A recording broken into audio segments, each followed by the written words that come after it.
what's up, man? So this part 2 of the out of town gangbanging segment, in which I got from Real Toon. Check out Real Toon out of Texas, or his last video about out of town Hoovers. So I'm from Memphis, as I already stated.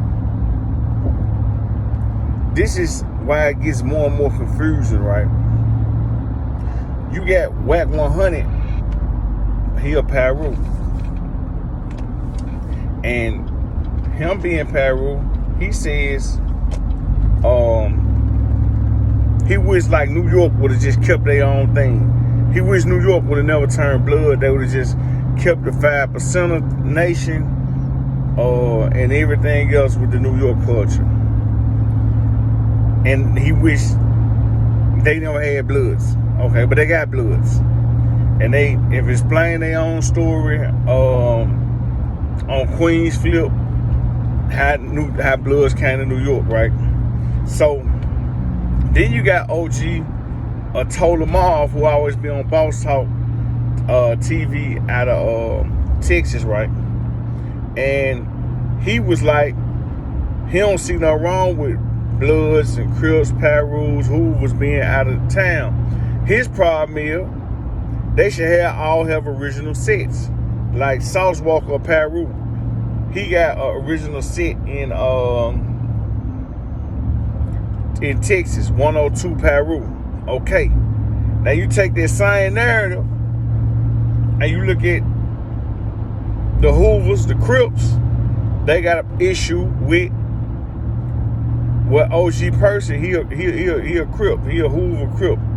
So they had an issue that his set is not a real set to come out of California.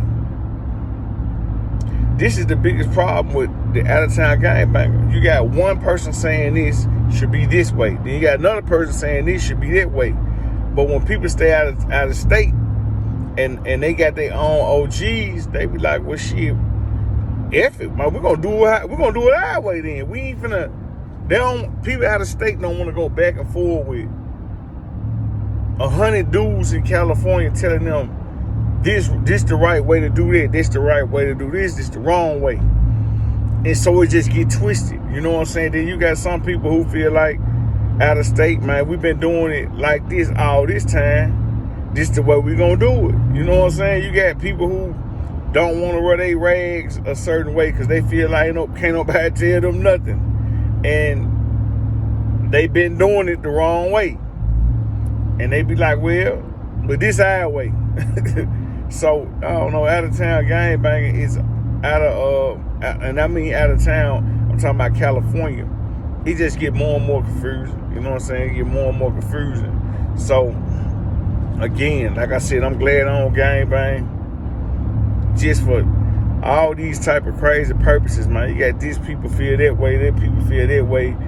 And I'm just, you know what I'm saying? Plus, I'm too old. I don't even like seeing, I'm 42. I don't even like seeing grown men gangbanging no way. Like, it be looking foolish to me. I ain't gonna even lie. Like, man, ain't nothing wrong with loving your neighborhood, man. But at some point, like, being super active in your 40s, man, you look like a plum fool. You like you ain't got no sense. You like you ain't got no home training. You know, when you become a grown man, you should at least be unactive, man. You don't need to be exited out and you're a grown man. Then I see so many dudes exit out who got a chance to get money. What you exit out for? You got a chance to get money, man. Sit down somewhere. Get you some money. Finally pay some rent. Finally get something in your name.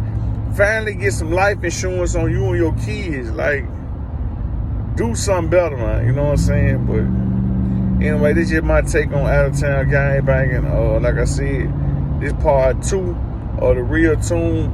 If you want to check out the Hoovers out of California, speaking on out-of-town gangbanging, go on Real Toon TV out of Texas. 100.